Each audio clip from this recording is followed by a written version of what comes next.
Welcome back to the channel. In today's review, I'm filming the 2023 Dodge Hornet GT with all-wheel drive. If you guys are in the market for a Dodge, be sure to check out Spitzer, Chrysler, Dodge, Jeep, and Ram and ask for Phil or Geo. They will get you into your next vehicle. But let's talk about pricing here for the Hornet GT with all-wheel drive. Starting price is at $27,995, including the options with the destination. This one stickers for $37,325. And also, guys, this is a newer product for Dodge, so we should be expecting a plug-in variant of the Hornet and also some EVs because Dodge is going over to electrification. Looking at the exterior styling here for the Dodge Hornet, when I first seen this vehicle in the press release, I was like, I'm not a big fan of it, but seeing it in person, this vehicle looks really good here. And you guys can see some design cues for the current generation of Charger and Challenger, maybe Charger a little bit more than Challenger. But looking at these headlights here, they're gonna be a full LED multi-reflector headlight with an automatic low and high beam. This is LED turn signal with this LED daytime run light. I like the nice honeycomb finisher to the grille. This also wears a new Dodge logo there with the front-facing camera, and down here is going to be the radar controls. There's parking sensors with this somewhat of an aggressive front lip splitter. This area right here is not going to be functional, but I'm pretty sure most owners might.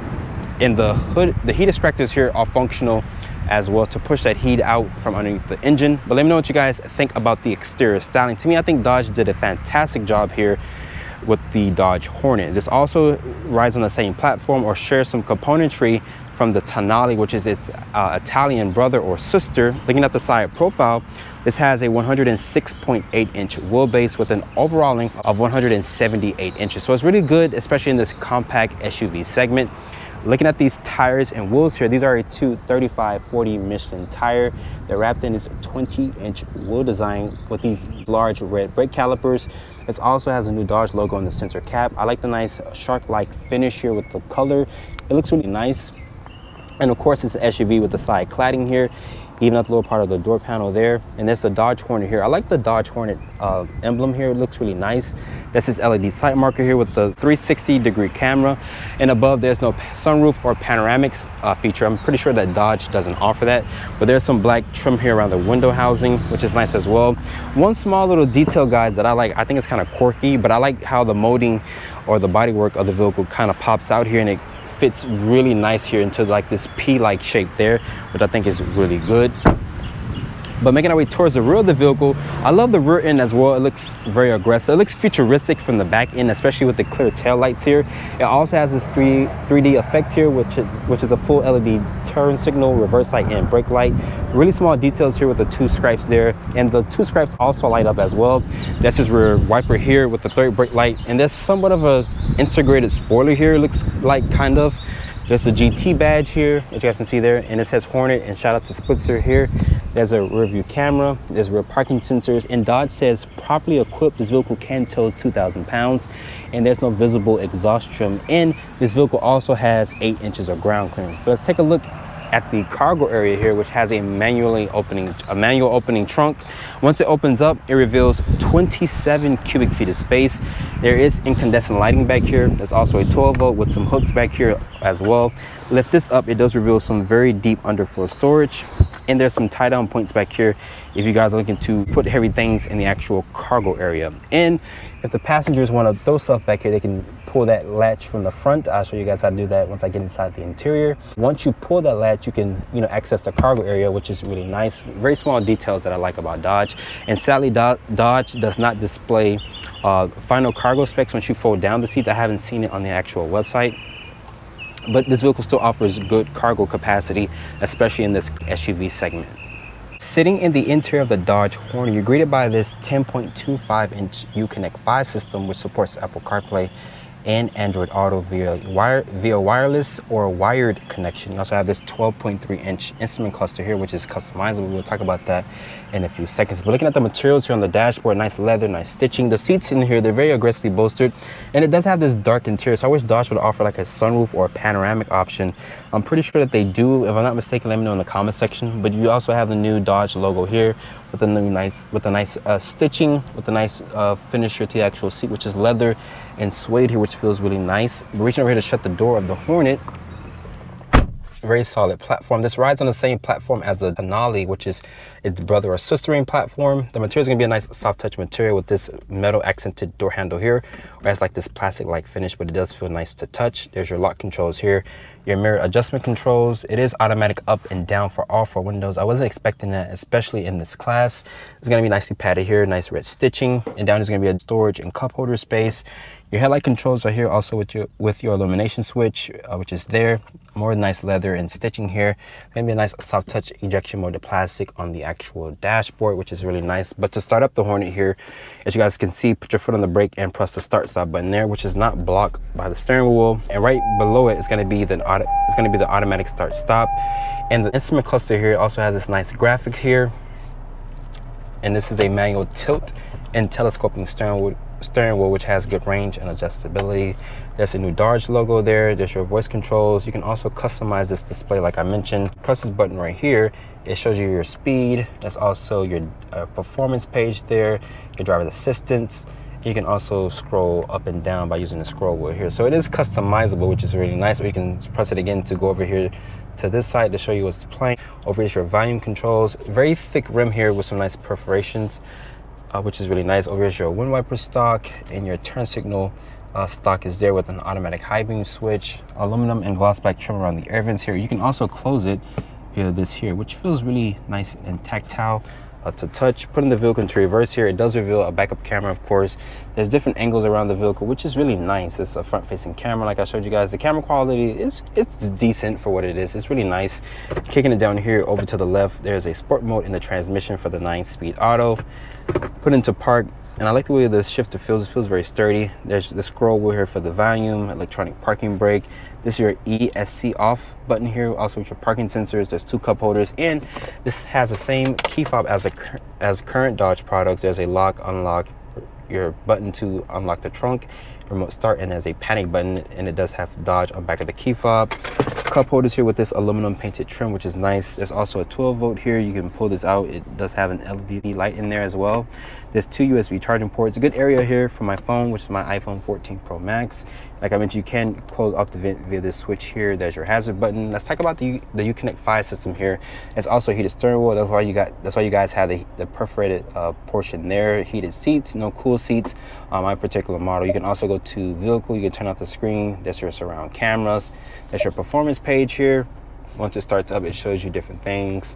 You can also go to different pages here, and it shows you there. You can click different things, so it shows your oil, your transmission cooling, your battery voltage, and so forth. So really nice display. You can customize it, and you can set it up as my car. I'm pretty sure you guys can use the app in order to remote start your car. And I love the graphics here, really good details, which is really nice. Going here to the Apple CarPlay, very responsive system here. Looking at the Google Maps here, takes up the entire 10.25-inch display. The passenger also gets 3 level heated seats. Also going here to comfort, it shows you different things, and so over it's going to be hard buttons, which I like that this vehicle has physical buttons to adjust the climate. To adjust the volume is going to be down here like I showed you guys. Looking at the glove compartment, it does offer a good amount of storage in there with the owner's manual. Once again, heated seats. The headliner here is going to be this woven-like material. There's also LED lights throughout the interior here, which is really nice and very bright. I wish Dodge would offer a digital rearview camera mirror at the back. As you guys can see there, the visibility is pretty decent. It's kind of restrained just a little bit, but overall the interior is very sophisticated, very roomy in here, believe it or not. But let's hop into the back seat. Getting into the interior of the Dodge Hornet here, like I mentioned, guys, I love this design cue here of the Hornet. As you guys can see, the door opens at a good angle, and this vehicle does have 8 inches of ground clearance for step-in height, so it does offer a good step-in height, especially if you guys are looking for that SUV-like feel. I do have plenty of foot space underneath the driver's seat. There's 2 mat pockets back here for storage. The seats are very supportive and comfortable. I love the nice leather with the suede, especially with the red inserts with the nice red stitching. The headrests are super supportive as well. The seats are very comfortable. There's some suede here on the seat backs. There's rear air vents here, 2 USB charging ports. The floor back here is not flat, but you can fit a middle passenger here if you would like. Pull this down, it does reveal 2 cup holders, and there's this pass through here if you guys are looking to access the actual cargo area there. And above me is going to be full LED interior lights here. The materials on the door panel are going to be a soft touch material with this nice aluminum accented door handle. The switchgear feels really high quality. There's some storage here, nicely padded armrests with some nice red stitching. But overall, the back seat of the Dodge Hornet does offer some really nice space, especially if you're looking to put your family back here. Let's talk about the powertrain specs here for the Dodge Hornet GT here. This is the company's 2-liter double head over cam Hurricane 4. This powertrain makes 268 horsepower and 298 pound-feet of torque. It is paired with a 9-speed automatic transmission. As the Hornet sits here with all-wheel drive, it weighs in at 3,700 pounds. And Dodge says this vehicle can tow 2,000 pounds properly equipped. And this has a 13.5 gallon gas tank. It's ready to get 21 in the city and 29 on the highway. So I'm behind the wheel of the 2023 Dodge Hornet GT with all-wheel drive. Let's see how good the all-wheel drive system is. Just press this button right here. It says Sport. Now it shows you a nice graphic. There's also a G-force meter in the center. Nice display here on the 10.25 display there. I'm gonna put my foot on the brake and the accelerator. I'm gonna keep the traction on. Oh my God. This thing is pretty quick, and this is also paired with a 9-speed automatic transmission, which is fast to shift, and it shows you your G-force meter. This is the company's 2-liter Hurricane 4-cylinder engine, which makes 268 horsepower and 298 pound-feet of torque. Good torque, good horsepower, especially in this segment. Let's just do another run. I'm gonna brake boost it a little bit, which it does not like brake boosting, so I'm not gonna do it. I'm gonna just floor it from a stop.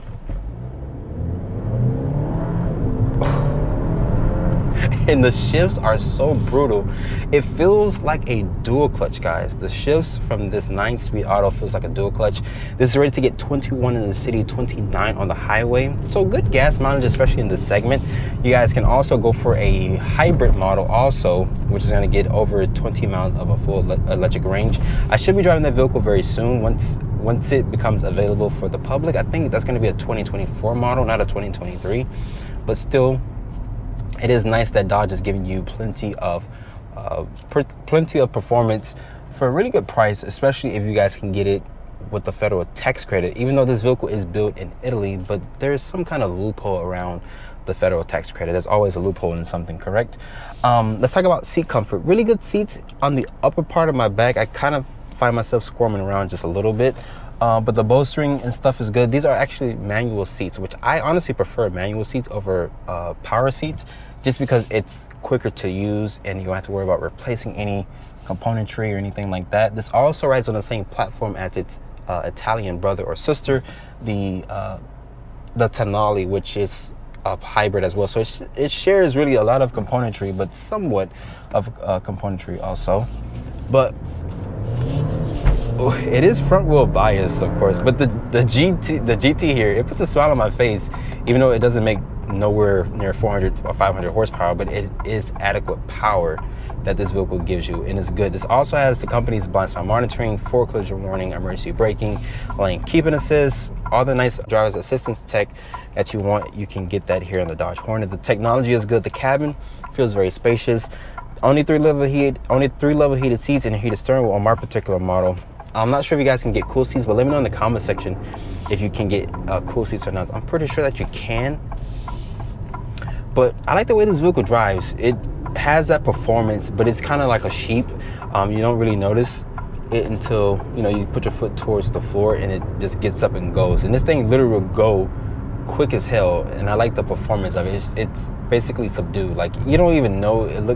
If you see this car on the road for short, you would think it's just another SUV out there, but it does offer good torque and good horsepower numbers, especially in this compact segment. The technology is good. The cabin feels very spacious. The rear passengers also gets plenty of space as well. If you guys want to turn off the sport button or the sport mode, just press this button right here on the steering wheel, and it would lower the revs, put the engine not in a aggressive setting, which is really good to kind of manage and save fuel. But if you guys want that hybrid powertrain, you will have to wait. I'm not sure when Dodge will be releasing the Hornet hybrid or plug-in variant, but we should be expecting it very soon. I like that this vehicle also has traditional buttons for the push button start, of course, for the climate controls. The Uconnect 5 system is one of the best systems in the business. I always praise the Uconnect 5 system because it has a very fast touch response and so forth. There's your performance page here. As you guys can see, it shows you your turbo, your torque, and so forth. So it is good. There's my car and so forth. Really nice graphics and stuff. But overall, if you guys are looking for something different in this competitive segment here, which is a compact segment, I think the Dodge Hornet should be at the top of your list, especially with all the nice technology, the smooth ride quality, especially the performance. After spending time with the Dodge Hornet GT, that Hurricane 4-cylinder is a really good powertrain, especially paired with that 9-speed automatic transmission. Especially when you guys engage sport mode, it does have some really quick shifts like a dual clutch, which I actually like the performance of the Hornet here. It does offer good horsepower and good torque, decent fuel economy, especially in the segment. But you guys can get a hybrid version of the Hornet, which should be available very soon, probably in the next year or so, or maybe in a few months. We should be expecting it very soon. This vehicle offers 8 inches of ground clearance, so you guys like that step-in traditional SUV height, the Hornet here is not going to disappoint, especially with the interior. The exterior styling to me looks very aggressive, very bold in your face, decent cargo space. But with that being said, hope you guys have enjoyed my full review here on the Dodge Hornet GT. Be sure to check me out on Instagram at DriveHomeReviews. Hit that subscribe button and turn on post notifications, and I will see you all in the next video.